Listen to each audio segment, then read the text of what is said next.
Hello, everyone who's watching in. I hope you're having a great week.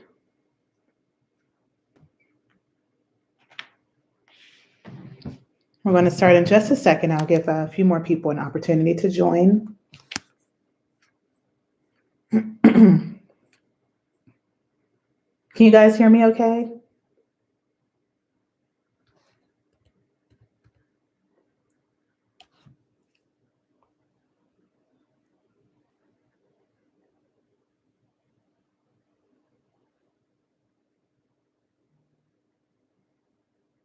Okay, so we are going to talk about trauma bonding today. We're going to talk about trauma bonding. So how many of you guys are familiar with that term? You know, you might be more familiar with the phrase of, why did you stay? Or why are you staying? Or why don't you just leave? Right? These terms are typically associated with someone who is a bit trauma bonded. So we're going to go ahead and we're going to talk about that. I'm going to share some information about what exactly that is. We're going to talk about the signs of it, and then also how to break a trauma bond, right? That's the biggest thing, how to break a trauma bond. So I was codependent and trauma bonded, and I had no idea.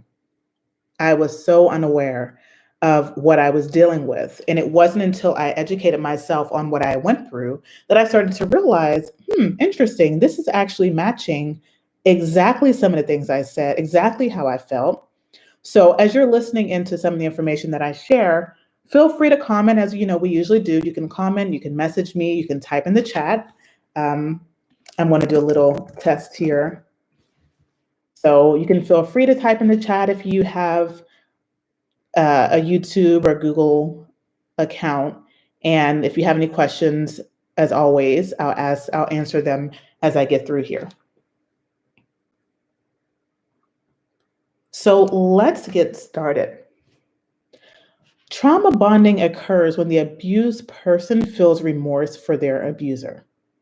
So how many of you guys are familiar with the term Stockholm Syndrome? This is the idea that you then look at your abuser as also your comforter. You begin to feel some type of sympathy for your abuser. You feel like you need them, right? And you're really in love with this person who is causing you so much harm. It's a survival mode. That's really what it is. And when you're in survival mode, you go to the person who you feel is supposed to help you survive. Unfortunately, when you're trauma bonded, this individual is someone who is doing everything to bring you down, doing everything to keep you in pain, right? This individual does not care to make sure that you're in your well-being. They're using that trauma bond, that codependency, to control you. So if you're not familiar with the term codependent, this is a person who will do whatever they can to please the person they're with. What matters to you, your wants, your desires, your needs, doesn't even matter when you're codependent. So in my situation, my happiness was not important at all. It was not even something that I really even cared about. I cared about keeping the peace in my relationship, right? I cared about making that person happy, not stepping on eggshells, not doing anything or saying anything to set them off. That's what I cared about. So let's talk about abuse. So when we talk about trauma bond, not everyone is going to experience a trauma bond. So those of you, there are people here that may be watching and maybe you've never experienced a trauma bond. And then there are some of you like myself who would know exactly what I'm talking about. Yeah, so you understand 100%. Yeah. So one of the biggest signs that you are in fact trauma bonded is you begin to rationalize the abuse. You begin to rationalize that. Well, maybe there's something that I'm doing that makes them angry. Maybe I'm triggering something that they've experienced in their childhood. Maybe it's me, right? One of the things I used to use all the time is, well, he's just really stressed at work. He's under a lot of pressure. That's why he's really short with me. That's why he's really mean, right? That's why he gets upset. You're rationalizing someone who is mistreating you. That's one of the first signs of trauma bonding. The interesting thing about the cycle of abuse is that it creates hope. It creates hope. So if you've experienced this, you've probably had moments when you were being victimized, being abused, being yelled at, mistreated, ignored. Ignored is a huge thing too. That's a huge thing of emotional abuse, to ignore someone, right? It's terrible. And then after that happens, that person then comes back around and apologizes. I'm so sorry. I'll never do it again. They do something to kind of take your mind off of it. And in that moment, because understand you're in survival mode and you've learned to rely on their attention, their affection, whenever you get it, whenever you're dropped that breadcrumb, you learn to rely on that for your survival. You need it. You then, when they start showing that niceness, that trauma bond gets tighter and tighter and tighter. That's why every time that cycle goes around, so you have the moments when there's chaos, right? Then there's a makeup moment. Then there's peace. Nothing happens for a little bit. And then you get back to that chaos. While you're waiting for that chaos circle to come back around, the bond gets tighter and tighter and tighter. You're looking to your abuser to be your peace. You're looking for them to be your, to really calm you, to somehow justify their behavior. You want them to say, I'm sorry, I'll never do it again. You want them to show you that love. And even though in the back of your mind it won't last, you're so addicted to those positive moments. And that's what keeps you coming back. It's a cycle of abuse. Right? That's why a lot of times I used to have clients when I worked at a domestic violence agency. They would come to me during the crisis mode. And then when I would try to follow up with them 2 weeks later, they were already back in that cycle.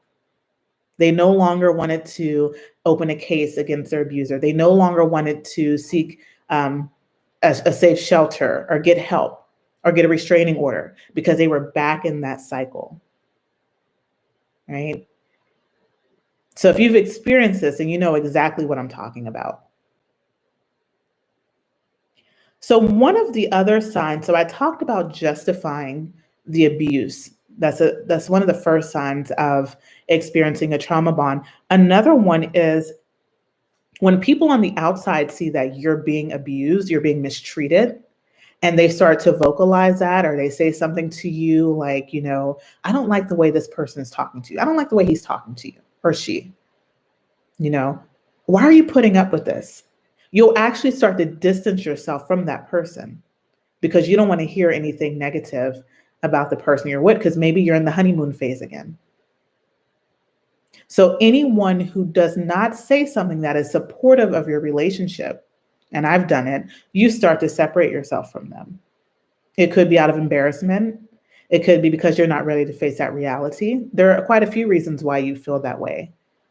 It could be because that abusive person is encouraging you not to talk to them. You'll start to distance yourself from those people. Or you'll start to stand up for your abuser and get into an argument. You're not going to speak about them that way. He's a good person. He's just really been stressed. He's going through a lot. I'm not innocent either. That's another thing. Sometimes we'll take it on ourselves. I'm not innocent. You don't see what I do. You only hear what I complain about. Right? Because we have to justify it. It doesn't make sense to us why someone who supposedly loves us would mistreat us. So for our brain to wrap around this, we start to justify this treatment, this behavior. That's a sign that you are trauma bonded. That is one of the bigger signs. Another one is you're reluctant to leave. So that's where the question comes from. If you're in the relationship still, or maybe you just got out of it, you might have heard someone say, how did you stay?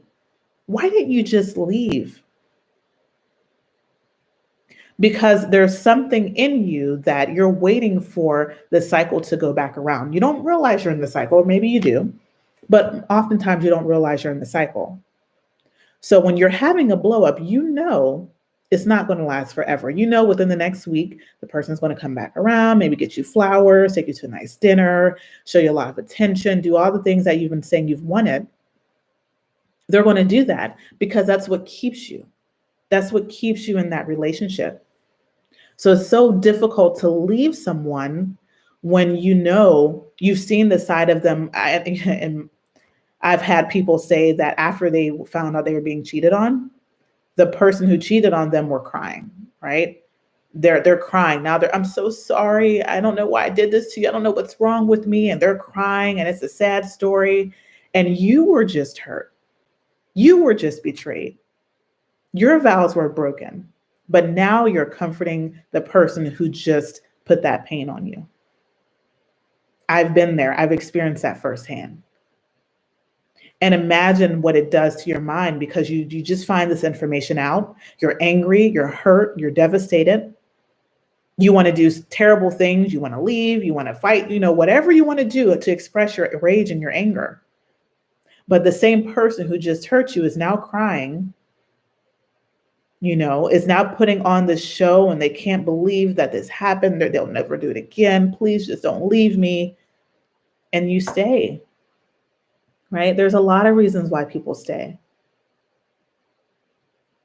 And we begin to comfort them. We begin to comfort the same individual who caused us harm. And for a lot of us, even when we leave, that trauma bond is still there. So I don't know who's watching, who's married, or maybe you have children with this person, but how many of you guys have felt that there were a lot of things you could have done when you were going through your divorce, a lot of different things you could have got out of it, maybe, or maybe other situations that might come up, but a part of you still feels badly. You still feel like, I don't want to put them exactly through what I've gone through. Now, there's someone who's watching this who's like, no, they deserve everything they get, and that's fine too. But there's someone who's watching who still feels a little bit badly for this person who mistreated them.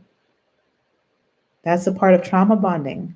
That feeling of guilt, that feeling of, I can't leave you. I don't want to abandon you.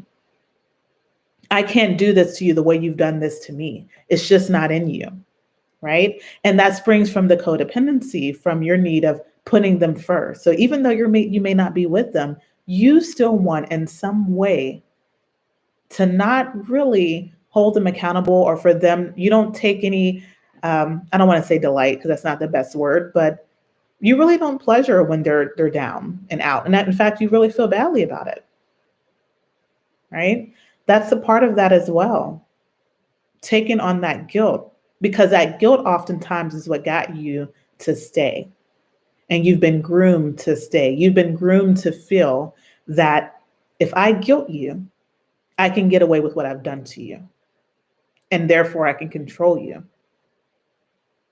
And I'm saying this as a person who experienced this firsthand. I'm saying this as a person who found out terrible information. People would contact me and share information with me. And the moment I would explode, it was turned back onto me. And then the moment I got angry and said, I'm leaving, then the waterworks started, right? Then I'm going to pull you back in. That started the hoovering, all of that.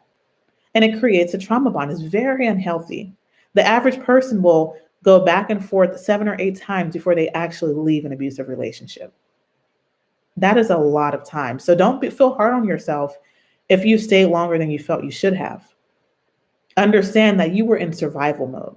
You were doing what you felt you had to do to survive. Now, if we want to talk about how do you break the bond, the first thing that you need to do is you need to focus on the present. You can't change the past, but how are you going to move forward in the present? What does that look like for you? You recognize what's happening. You know you were being groomed. You know you were involved in a cycle of abuse. You were trauma bonded. What is something that you can do now to break that cycle? What does that look like for you? For some of you, it's listening to these lives. For others of you, you may want to come when we start doing the virtual support groups. Maybe that'll be something to help. For others, it's doing the more deep work and getting into the Healing Loudly course, right? Others might have tried therapy. I suggest doing both, if you can. But what does that look like for you? Focusing on the present is the first step. Looking at the evidence. But the biggest part of abuse and the cycle of abuse is someone saying, don't look at this hand, look at this hand. So while I'm mistreating you, while I'm being really mean and nasty to you, when you want to hold me accountable, I'm telling you I'll never do it again. But the evidence is showing that I have never stopped. The evidence is telling you I apologize time after time after time. And once you forgive me, you better not ever bring it up. That's a narcissist, right? Forgiving a narcissist, and that's a whole nother conversation we'll get into later, but forgiving a narcissist really sets the slate clean for them. To them, it means that you can't ever bring this up again. You've moved past it. So when I do it again, I better not hear about that one time I've did it in the past. And that goes into the flipping. But again, that's a whole nother conversation. But when we look at trauma bonding, understand that you were being lied to, you were being gaslit, all in an attempt to get you to stay, to continue to control you. Look at the evidence. That's one of the first things. Have they changed? Did they do anything different? When you left, did they somehow magically become a better person? If you stayed and took them back, did they become better? Oftentimes they get worse. We forgive them. In my situation, when I started to forgive, the period of time that it took for the next terrible event to happen got shorter and shorter and shorter the more I forgave. It was almost like I was being punished more the more I forgave. That is part of the trauma bond and the abuse. Practicing positive self-talk, self-care, meditating, right? Daily affirmations, journaling for some people, exercising for some people, something to take care of you. Especially if you were a codependent, you need to start putting your priorities in front. You need to put your mask on, like they say on that plane, before you help anyone else around you. Self-care means taking care of you. And if you were codependent and you were in a relationship with an abusive narc, more than likely your needs were not being met. You were not putting yourself first, and you didn't care about your well-being. You cared about maintaining that relationship. You were doing all of the work. That is part of the trauma bond. So I want to open it now. If you guys have any questions or anything that you want to ask me, feel free to either message me in the app if you do not have a Google account, or you can also message me in the chat. But if you can relate to anything that I've expressed, then you understand, you can see from the outside looking in, if you are on the outside now, how that cycle was and how dangerous it is. The same person who mistreats you wants to then be the same person to heal you. It doesn't work that way. When in fact, they have a lot of their own healing that they need to deal with. But part of being trauma bonded is feeling like I can be your everything. I can love this out of you. I can show you that you are worthy of true love. And I can be that person to show you that if I just love you enough, maybe you'll start treating me right. But they don't. You can't love someone out of that. So I wanted to share this information in hopes to really help someone understand what you've experienced, that you're not crazy, that it is a psychological thing that's happening in our brain that connects us to these people. Let me see here. I'm just getting out now, but mine would use weaponized silence whenever I would get into an argument with him. He stopped responding to texts. Yeah, I experienced that as well. That's a very terrible form of mental abuse and emotional abuse, to ignore someone, right? To weaponize love and affection. It's like, who does that? Who would take away love and affection? To ignore someone. Yeah. And that's what it's for, is to see how much control you have over them, or they have over you, to see how long it'll get you to break. So I completely understand that. In my situation, he would leave for hours, or he would just go into another room and shut the door and be in the room for hours and not come out. And then if I didn't, when I stopped being the person to try to apologize first, like you said you did, and just, got into the mode where I didn't care, then he would come out the room and say, are you ready to behave? Right? Are you ready to act better? It's attention seeking. It boosts their ego when you reach back out to them and say, I'm so sorry, I won't do this again. Yeah, and that's even worse for it to be long distance. Yeah, I mean, it's all terrible. But yeah, it's definitely a tactic to control. Are you ready? You've heard that before. Yeah. Are you ready to behave? So from the outside looking in, that's sick. That's sick. And then you apologize, and then they have their ego fed, and now they're somehow justified in how they treated you. So when that cycle comes back around, because it will, because they're not well, you better not ever bring up the time that I stonewalled you, right? You better not ever bring up that time that I ignored you, that I gaslit you, that I cheated on you, that I hit you, that I did whatever it is, because you told me you forgave me. And as part of being codependent, whatever it takes to have peace in that relationship, I don't want to be the reason that our relationship doesn't work. When in reality, you're the only reason that it's still working. You're the only reason that the relationship is still going. It's because of you. So I always like to say, and this video will be up after today. You guys just have the option to see it while it's live, but I'll post the recording later. But if you are beyond the fact-finding stage and you want to work closely on yourself, I encourage you to look into the Healing Loudly 30-day transformation course. If you're out of the fact-finding stage. If you're not, I encourage you to continue to listen into these lives, to check some of the other videos I've posted. In April, we're going to start doing virtual support groups and having therapists come on the platform. So I encourage you to participate if you can.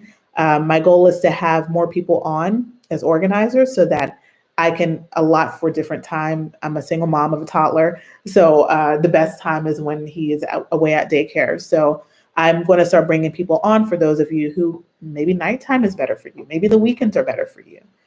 I want to help as many people as I possibly can, because I understand the pain, I understand the hurt, and I know what this does to a person who experiences it. And I always like to say that we will get through this together. It takes a group. I didn't know half of the information that I know now when I was experiencing it. But once you know, you cannot unknow. And once you know, they're not going to be attracted to you, because they are attracted to codependence. They really are. So thank you guys all for listening in. I hope you've learned some information that was valuable, that resonated with you, and something to just confirm that you're not alone in this. So again, thank you for listening in. If you just tuned in a bit later, you can feel free to catch the replay, and I'm going to post it right after this video. Thank you, everyone.